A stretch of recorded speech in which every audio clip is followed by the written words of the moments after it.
Pop the top, it's time for another video to drop, and today, bringing you guys episode 3 of the WWE 2014 series. This is Monday Night Raw week dos.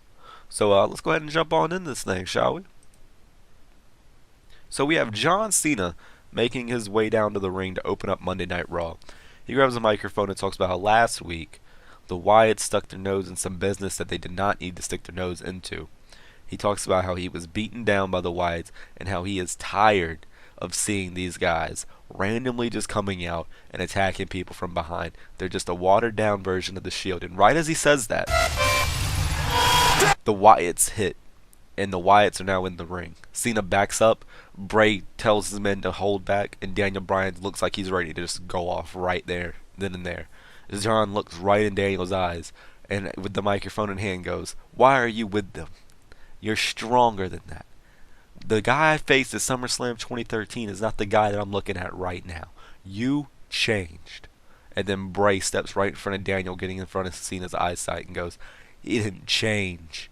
He fell in line." And then Brad Maddox comes out from the back. Whoa, whoa, whoa. Guys, I'm kind of tired of doing this every week. I'm kind of tired of coming out here and stopping chaos from ensuing. So tonight, in our main event, we're going to see John Cena in a SummerSlam 2013 rematch. Because, John, you're facing Daniel Bryan in the main event. Have a good night, guys. Have a good night. And then Brad Maddox walks to the back, and as we cut to commercial break, before the Wyatts beat the shit out of Kuh. So, yeah, 73 B- rated. Not bad, not bad. Brad didn't come out of this looking good, as always. Let's go ahead and advance. We then go on to the Intercontinental Champion Biggie Langston in action as he defeats Fandango within 7 minutes and 34 seconds with a 5 count. A 64C rated segment, not bad. We then have Ryback and Curtis Axel hit the ring right as Big E's getting his 5 count in. They steal the Intercontinental title and dip up the ramp, and Big E realizes this and starts charging up the ramp, chasing after them, trying to get his IC title back. However, Ryback still makes the clean escape. We then go backstage where Brad Maddox comes into the Authority's locker room and basically tells Randy Orton and Kane, "Guys, I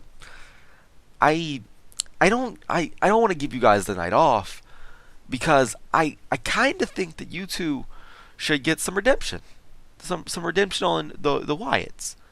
So Randy and Kane tonight, I kind of think that you two should face Luke Harper and Eric Rowan.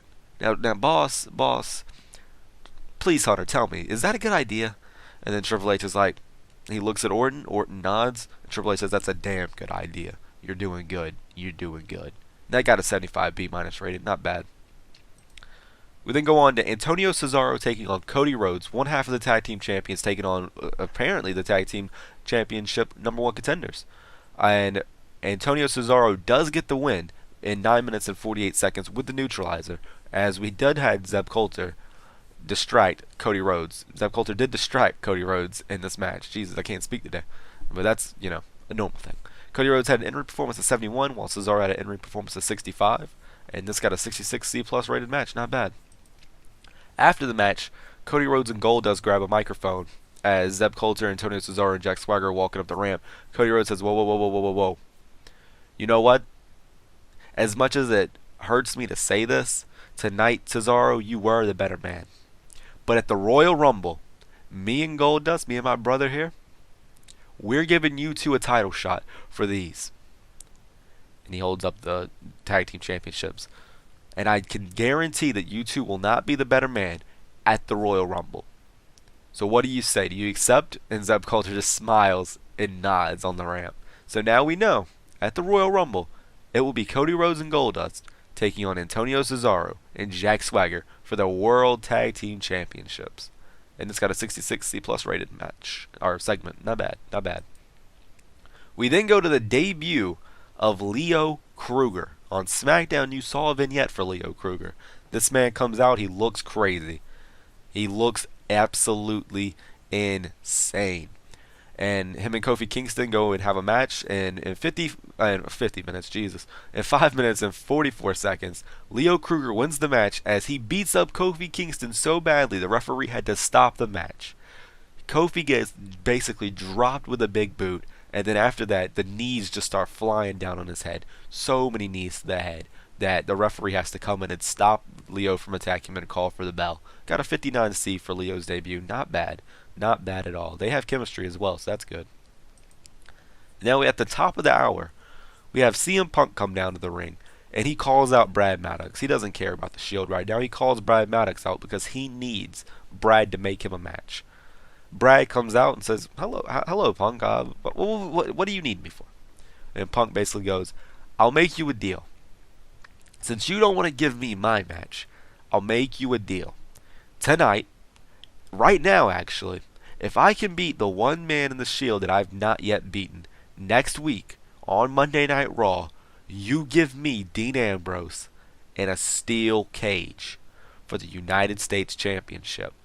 And Brad goes, so you're telling me right now you want to face Roman Sierra Hotel India Echo Lima Delta Shield? The Shield come down to the ring, interrupting Brad Maddox. They don't care about what he has to say. Rollins flips over the barricade. Roman jumps over it. Dean Ambrose throws the U.S. title and hops over it. Dean grabs the microphone, slides in the ring. "Punky, you want a deal like that? You want to make a deal with the devil? Well, the devil accepts. And trust me, as much as I would love to beat your ass inside of a cage, you're not going to beat Roman. You really think you can beat Roman? He's already beaten you. You're not going to do it. But hey, let's have a little fun. Roman, kick his ass." And he tosses the mic to Punk, and Ambrose and Rollins roll out of the ring as Roman charges Punk. And Brad's like, "Oh my god, we need a referee, and he slides out of the ring trying to run away. 74B minus. We then go into the match, which gets a 73B minus, where CM Punk defeats Roman Reigns with a go to sleep, and 12 minutes and 16 seconds. Roman Reigns seemed off his game, that's not good. Punk had an in-ring performance of 88, Roman had an in-ring performance of 70, that's good. After the match, Ambrose and Rollins slide in the ring. Rollins goes to check on Reigns, while Ambrose just charges Punk. Punk picks up Ambrose out of nowhere and hits him with a go to sleep, and then rolls out of the ring before Rollins can go after him. And Punk taps his head, says, "Next week I got your ass." And he points at the U.S. title and says, "I don't even care about that. I care about you, one-on-one." 72B minus as Punk is walking up the ramp. We then go on to a triple threat match where it was just a regular triple threat match, just to see where everyone is standing at with the in the division, I suppose. Ziggler versus Miz versus Rey Mysterio. Ziggler does defeat everyone else in this match as he pins the Miz with a zigzag around 10 minutes in. He's got a 78B, not bad for just a random throwaway match. After the match, however, Leo Kruger slides into the ring from out of nowhere and just devastates Dolph Ziggler with a gigantic big boot from behind. He then grabs the blonde hair of Dolph Ziggler, leans him up, looks down and says, "I'm going to get to my next trophy." He then lets go of Dolph Ziggler's hair, and that got an 80B rated. Not bad. Not bad at all. We then see AJ Lee and Caitlyn walking backstage, ready for their next. They're in separate sides of the arena. It's like a little split thing that says "up next." AJ Lee has a little bag with her. It looks to be a title. We don't know though. A 67C plus rated segment. After that, we have a 45 rated match. AJ Lee defeats Caitlyn by 8 minutes by submission. Not bad. They don't seem to click, which made for an awkward bout. Ooh. She got hurt, dog. She got hurt. That's a funny-ass Michael Hayes picture. After the match, AJ Lee is checking on Caitlyn because obviously Caitlyn did get hurt, so she's checking on her a little bit. But then she slides out of the ring, grabs the little bag she had. But as she grabs the bag, she hears a voice on the ramp, and it's Nikki Bella. Not just a regular Nikki Bella, though, because this Nikki Bella has the Divas Championship with her.